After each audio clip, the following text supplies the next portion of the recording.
Okay, came home from out running errands this morning and I had two little pieces of paper saying notify the Thai post, come in,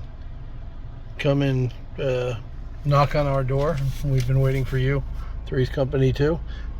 So the one that I ordered first, I think with the crossover track and some other pieces, took longer because obviously there was a delay.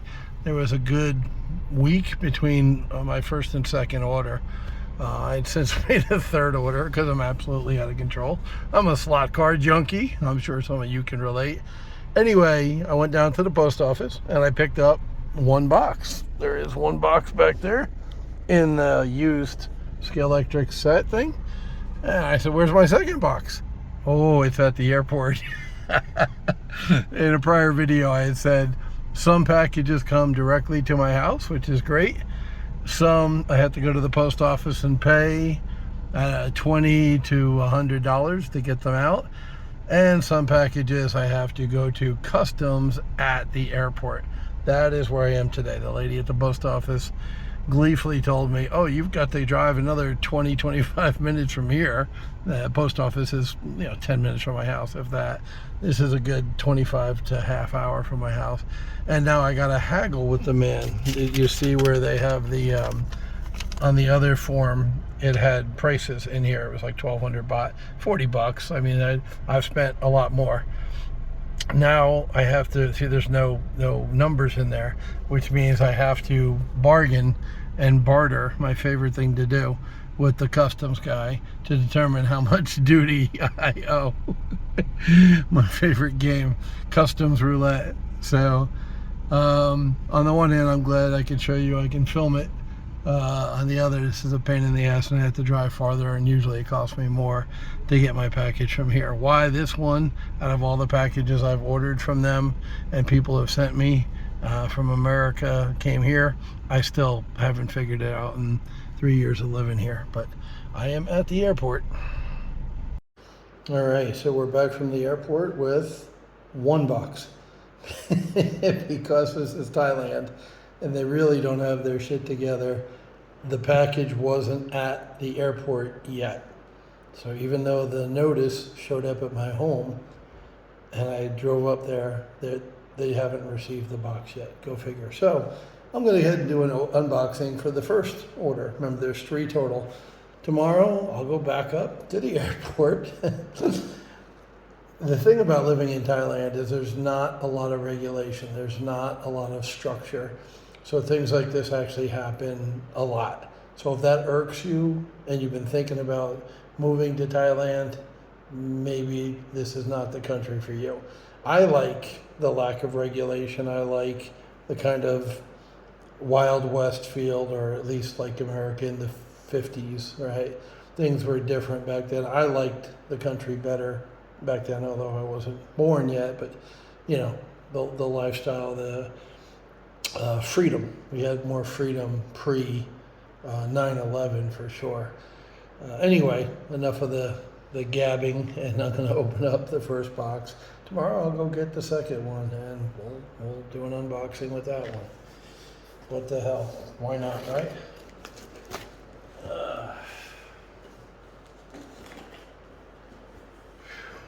And yes, even though it's hot as balls, again, I'm wearing a shirt because I was out at the post office and the airport, and they're not as lenient in the outside spaces as you all are in YouTube.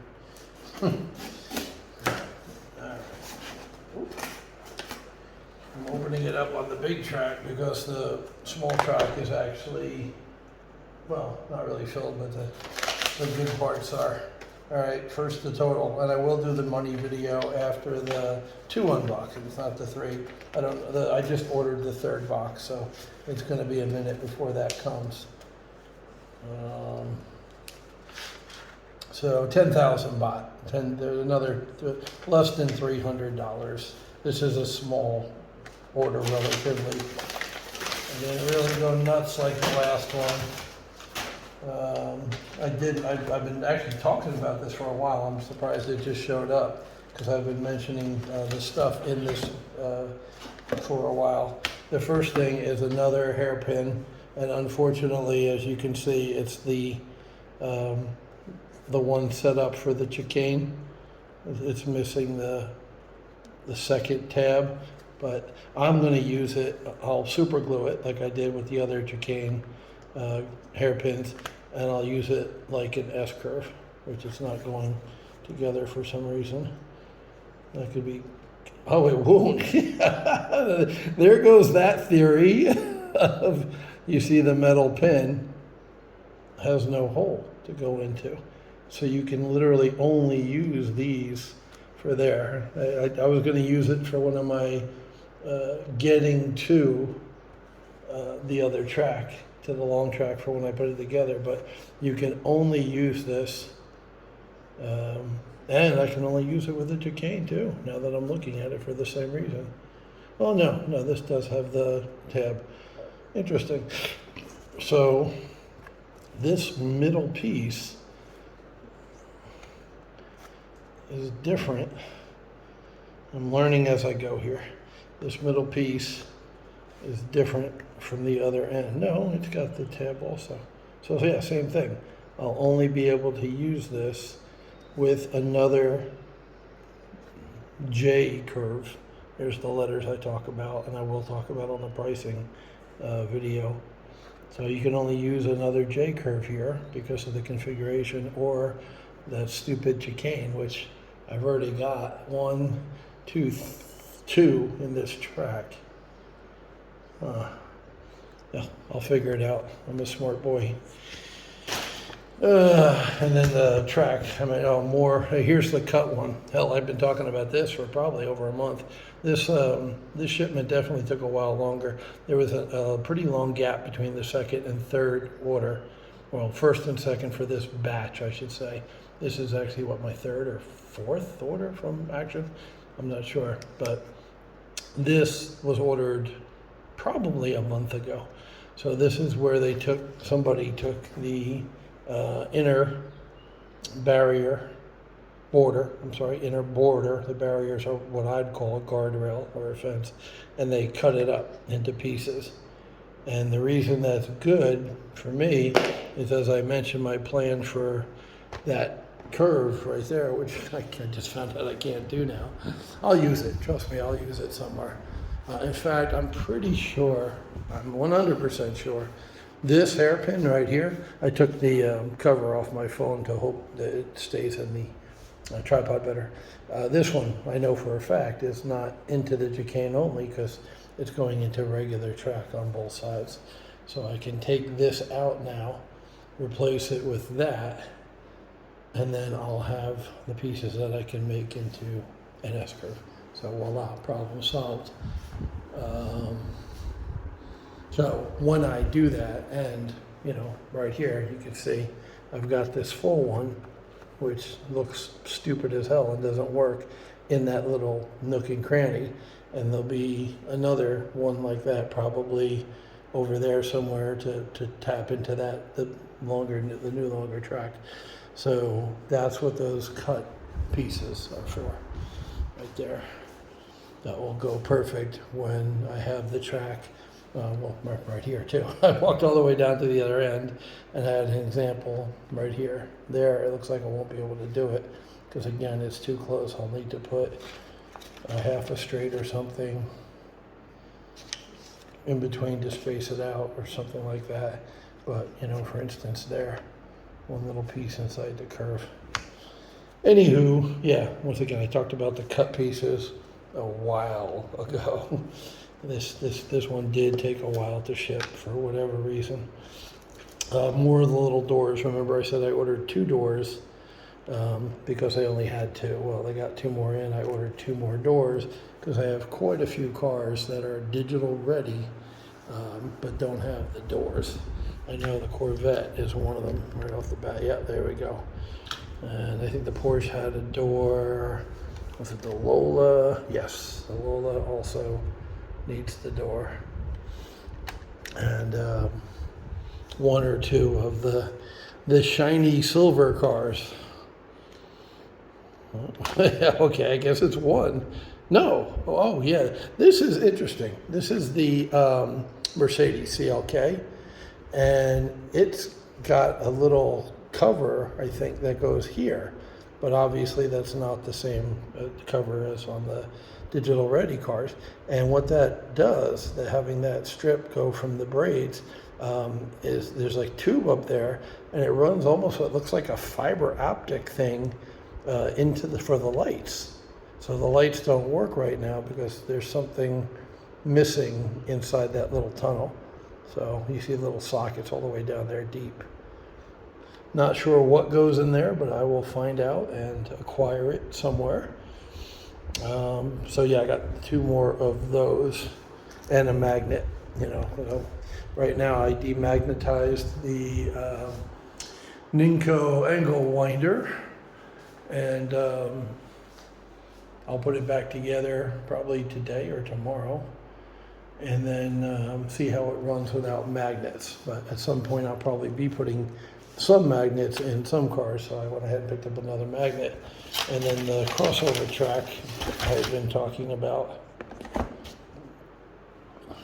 And the idea with this is I'm going to use it and or some of those, to probably both of those elevated straights on this track to make the transition over, and also to add the ability to put more track down on this. As I mentioned with this, I'm not really looking for scenery because I feel like I've got enough grandstand, hot dog stand, Dunlop bridge, pit row, and the control tower and the press tower. I feel like I've got enough room for that stuff. There's enough green grass and high tides forever on these 2 tables that I'm okay, unless I steal part of it for the parking lot. I'm thinking a parking lot might go good all the way down there, but like that would be the entrance into the track. But we'll see. We'll see.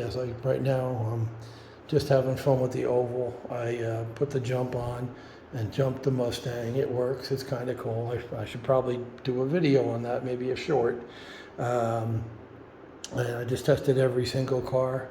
All of them work. Every one of them runs, which is great. The ones that I had 2 or 3 that didn't, I took them over to the bench. I fixed them. They're back running again. So literally every car I have except the Ninco is over here. What are these 2? I had an hour-long discussion with a buddy of mine in America who's a master electrician. And I said, hey, I got an aftermarket power supply, 30 volts, which to me was the same as having 2 plugged in over here at 16 volt. You see the standard sport Scalextric power base, 16 volt, 16 volt. You put that switch on, and basically 16 volts goes to each lane. So in my simpleton brain, I was like, oh, 16 and 16 is 32. Duh, let's do 30 volts. It doesn't work that way. The electricians out there, or people who have gotten into the wiring side of these tracks and shaking their head, it doesn't work that way. It's still 16 volts. It doesn't add up like that, unless, my buddy pointed out, you wire it series, I believe, series and parallel, and one of them doubles it, either parallel or series, and I don't remember. Like I said, we had an hour conversation. But what I do remember is he said, just use the 16 volts or 15 volts some people run at, 12 volts people run at, and successfully on these tracks, no problem. It's not the volts, that's the capacity. That's the size of the garden hose. So 12 volts is fine for these tracks, even big ones. It's the amps. So my single unit was 30 volt, 10 amps. Amps are what you want to have the unlimited supply of, and whatever the car needs, it will use. For instance, when I was running around this oval, I noticed one of the stock cars, I think the Chaparral, maybe because it has lights, was drawing 7 amps. Now, does that mean you can't run the stock Chaparral on a stock transformer, which is usually 1 to 2.5 amps, depending upon what year it came out in the model? 800 milliamps. So this is 0.8, right? 0.8 amps, less than 1 amp is a stock, or is it? Yeah, 800. So this is less than 1 amp. And stock cars will run using that converter. They'll run slower, but they'll run. Then I plug that bad boy in and I give the same track, 10 amps, and they run quicker. They all go faster. They'll derail if I put it on the curves, especially if I push it all the way up. So yeah, amp is like almost supercharging the car, but it won't hurt the motor because the motor will only use what it can use. But I noticed a definite difference in speed using the 10 amps as opposed to the 0.8 of an amp, which is, I've seen used power bases with transformers that are 2.5 amps from Scalextric, from Hornby. So I know there's a range to those transformers. They're not all the same. The American plug happens to be a 0.8. If we looked at the British plugs, I'm sure they'll be different. Let's see, shall we? Let's determine this right now. 13 volt amps. I'm not seeing it. 30 volts, 50 hertz, 6 volts, 13 volt amps. That could be 1.3 amps. I'm not entirely sure. Once again, not an electrician, but I did talk to one for an hour on the phone. And here's the other one. And let me get over to the light so I can read it through the viewfinder. Yeah, same thing. 13 volt amp. So at 16 volts, which is the max here, you get 1.3 amps, I believe. Not 100% sure on the volt amp thing, but I think that's the way it works. I think a volt amp is an amp. So those two boxes, remember over here how we had two inputs, two 16 volt inputs and a switch to turn that on. What that does is if you've got two cars racing and one goes off the track, there'll be a surge and more power, more amps will go to this car and make it go faster, which, as I said over here, will definitely make it go. If you pull the trigger all the way in max with the 10 amps charging that track, I lower that down to 15. I don't use 30 volts after talking to my friend, the electrician. So that's 15 amps, that's 15 or 16 amps. Or, yeah, it's confusing. Volts, that's 30 volts. I run it at 15. That's stock. I've seen 12, I've seen 15, I've seen 16. I think this said 16.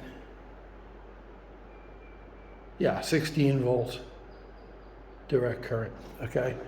So that's running at 16, that's running at 15, but that's 10 amps, and that's 0.8 of 1 amp. Noticeable difference in the speed. So what happens if you use one transformer instead of two? If you de-slot, the other car will surge, like the guy's pulling the trigger all the way even though he's not. So amps is the name of the game as far as power. And volts are just, once you have sufficient voltage, you don't want to run even a small track like that at 5 volts, it won't happen. I don't think the cars would move, to tell you the truth. 3 volts, 5 volts, 9 volts, I don't think would be. They probably move sluggishly at 9 volts. So starting at 12, I think they'll go around the track, and just because it's not enough current. The water hose isn't big enough to push enough amps to move the car through. So these two are 12 volt, which is once again sufficient, 30 amp. So I kind of reversed it. Instead of 10 amps and 30 volts, I made it only 12 volts, safe for all the cars, all the motors, but 30 amps. That is where the cars will only draw what they need comes in. They pull as many amps as they pull. depending upon the motors and how strong the magnets are to get it started to overcome that magnetic force. I want to make sure I have available to each track the amount of volts. I'm just going to give up. Okay, the amount of amps that each car needs, whether that's a box stock, never been touched, stock Scalextrics out of a set, or a frigging supercar with an insane magnet. No, I haven't demagnetized it yet, but we'll see how the Ninko thing goes with a 30,000 RPM motor, right? A slotted motor. So that obviously draws more amps. Both cars will run on 12 volts, 15 volts, 16 volts, but the Toyota draws a lot more amps than the little GT40. So that's the name of the game. That's what I went ahead and bought. These are like terminal type dudes. They don't have a plug. You have to run everything through these terminal blocks. So I went ahead and bought 2 tie plugs. And I'm going to chop off the end like I did with the stock transformer and wire these to these terminals. And then from there, it's going to run to the main terminal over here. That is going to run out to the jumper blocks. 1, 2, can we see it way out there? 2, there it is. 3 over there with the gaggle of wires. And finally 4 over here. That's the last one. So those 4 will be fed by this main guy here. And that's it. And then, yeah, I'm looking at wiring diagrams. I gotta get the power to here also, because from here I can use the not stock, but stock plug hand controllers. Because these only have the one, mini plug, stereo plug, 1/8, I think it is. A quarter inch plug is like for headphones, a big plug, and this is like an 1/8 inch plug. So I want to utilize this right now. Part of my third order is wireless controllers, digital wireless, because that's my ultimate plan, is to go digital and wireless. But right now I'm analog and wired, so I got to make the power supplies work with the power base. Whereas when you go totally off the power base, when you no longer use this part and basically wire the track yourself, which is where I'm headed, the power supply will go here to a station where you have 6 wireless controls sitting in a holster. You pick it out, and once again, you feel free to roam about the cabin because they're wireless. Pretty cool. So that's what those 2 are for. Once again, I ran every car. I did the jump. Pretty cool. I'll do another video tomorrow to unbox the box at the airport. Maybe I'll run the cars around the track, show you how good they run. They run very, very well on the small oval, and I'll jump the Mustang just to show you how that works. I was curious, like how the whole jump thing works, and it works. The car re-slots itself and goes around the track. It was pretty cool. Hey, what's this? Let's see, shall we?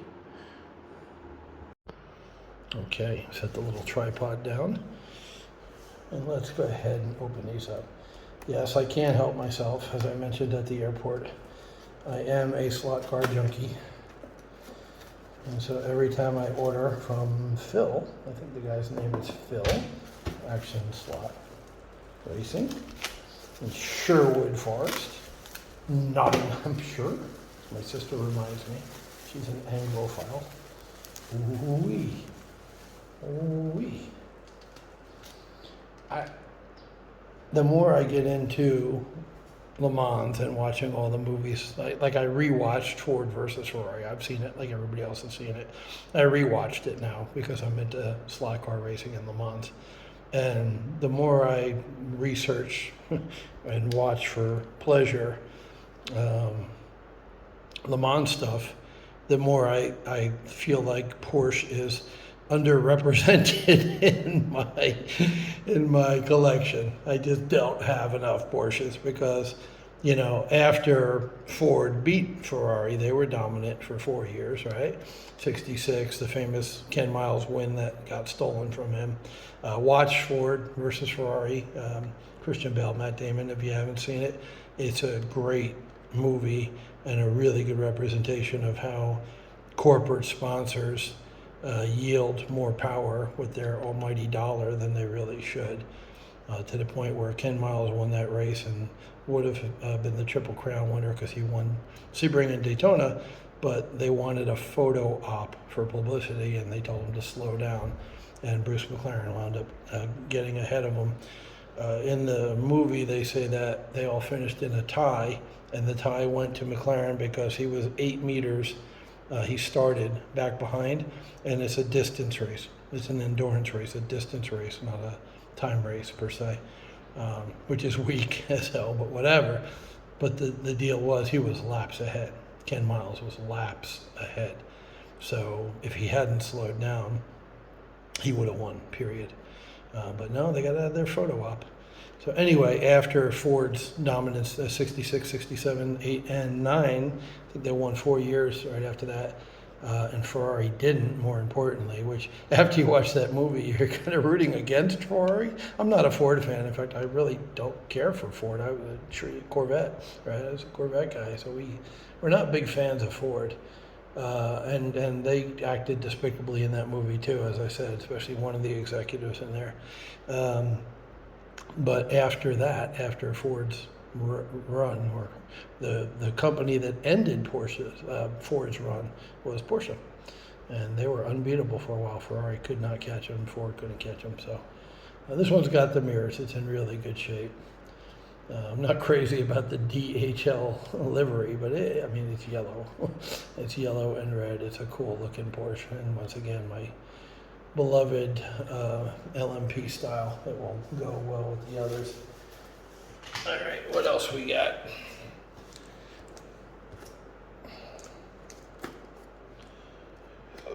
Come on. There we go. And do I need 3 more cars? Hell no. Do you need 2 cars that run to enjoy this hobby? Yes. So I just enjoy the car part of this. For me, it's part of the hobby, part of the fun. I've been looking at this car. I mentioned in the big box reveal that there's certain cars I've been looking at for months on the Action Car Slot since I found it, since I found that website. There's cars that I've been looking at. And this Challenger with the big old blower and the scoop, I've been looking at. They have another one right now still, because obviously I didn't buy that one, without the blower. It's off, you know, it fell off in a crash. And I didn't buy it. I liked it. I really liked the line. I owned a 73 Dodge Challenger. This is I think a 68 or 69. But I like the car. It's a muscle car. This will go with the Camaros, the Mustang, the Corvette, right? The street car part. My second collection, if you will, after the LMPs. And when I saw the other one for, you know, a couple hundred baht, $3 more, $4 more than the one without the blower, I was like, screw it. Pull the trigger, get that bad boy. Get that puppy. Oh, there you go. I'm glad I ordered the doors. It's another doorless wonder, which is cool because, like I said, I will go digital. So the ones that actually have the hole in them, I appreciate the ease it will be to convert them to digital. Just drop in the chip. They're 700 baht, which is, you know, $20. Action Slot sells them all day and all night for $20. Probably my next order, whenever that will be, because I made an order a week ago, the third package that will arrive, I don't know, 2 weeks to a month. So I'm not ordering anytime soon. But the next order I make, I'll start to get a couple of the chips. So I have some digital ready cars for when I do go digital. So cool car, muscle car. Like I said, that will go nicely. Pair up with that Camaro there where I have the pit crew.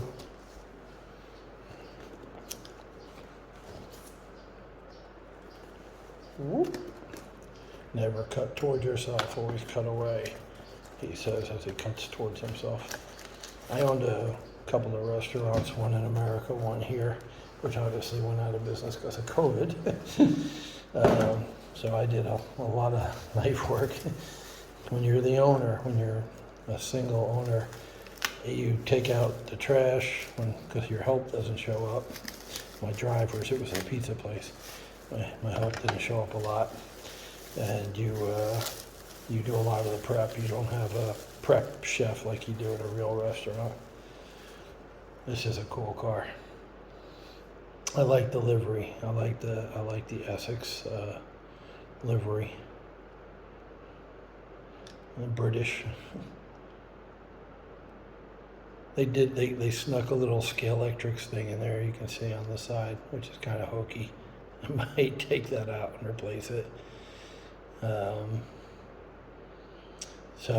Once again, now that I've got 20 friggin' cars or whatever it is, when I see a car like this, it's a Lister, Lister, and I don't have any. And is it similar to, the Caddy or the Merc or even that Jetta car? It's similar in styling. A lot of the LMP cars, once somebody came up with the shape, which I think was Porsche, if I remember correctly, they kind of broke the mold and came up with the shape of this wedge with the humps. Everybody started copying them. So, yeah, I got a Lister now, and once again it folds in nicely. The yellow portion, the red Lister, will go in nicely with the rest of the collection up front. I kind of got them separated, as you can see. And my next video will be tomorrow, which I'll unbox the airport track, and maybe one or two cars came with that. Yeah, you see, he's gonna clear out that pit crew because he'll go really nicely right there. Camaro versus the Challenger, and these two will go up here, probably in front of the Fly cars, or maybe in front of the GT40s. So my next video after that, I keep talking about the Mint Money video, and I am compiling that. I am getting a bunch of snapshots of prices. That's going to take me a while to put together and edit. But my next video is going to be making a body from a static model. I am very young, as you know. I am a young modeler, so I am part of the Young Model Builders Club from the 80s. This is absolutely my favorite car of all time, the Mako Shark concept car. This is actually the Mako Shark 2. Mako Shark 1 came out in 65. This came out in 67, just before the C3s, which are my favorite Corvettes, the Coke bottle shape I showed you. So this is a kit, a static model kit, 1/32 scale. And I'm not going to use any of these parts except the body. And what I'm going to do is make a resin body based on a mold, silicone mold that I make using this body. This is actually pretty light, and I might, after I'm done making the resin, I might wind up using this. It's actually a decent fit on the Corvette. I got the L88 Corvette, and it's pretty close. I think with a little finagling, I could use that chassis. But the idea is to make a body out of resin, and then probably custom build a chassis, or just, one of the things about having 20 friggin' cars is I can measure each of those chassis. Like, for instance, you can see the Chaparral, where is it? There it is. The Chaparral has a much shorter chassis than the Challenger. You see the difference in the two chassis? See that hangover? So the Corvette is going to be closer to one of those. And once again, having, what the hell is it now? 2, 4, 6, 8, 10, 12, 14, 16, 18, 20 22, 24, 25, and then the Ninko 26. Having 26 cars gives me the option to find a chassis that matches. And then if it's a car I really like, you know, the Nighthawk, I'm not going to rebody the Nighthawk as a Corvette.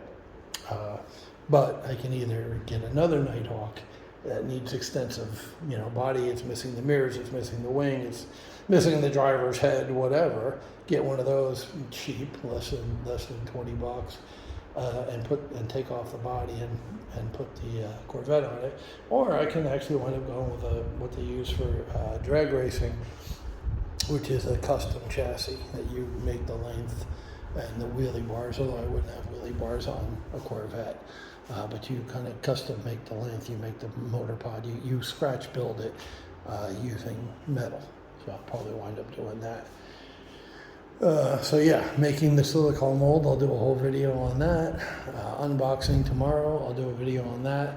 And then after that, those two will be the money video I've been promising you for 3 weeks now. So bottom line is, when I come in this room, I'm happy. And really, that's what it's all about. If you're happy, I was happy jumping the Mustang the other day. If you're happy with what you're doing and what you have here, that's it. That's the name of the game. You're spending money instead of going to the movies or doing this or doing that on a hobby that ultimately should make you happy. This makes me happy.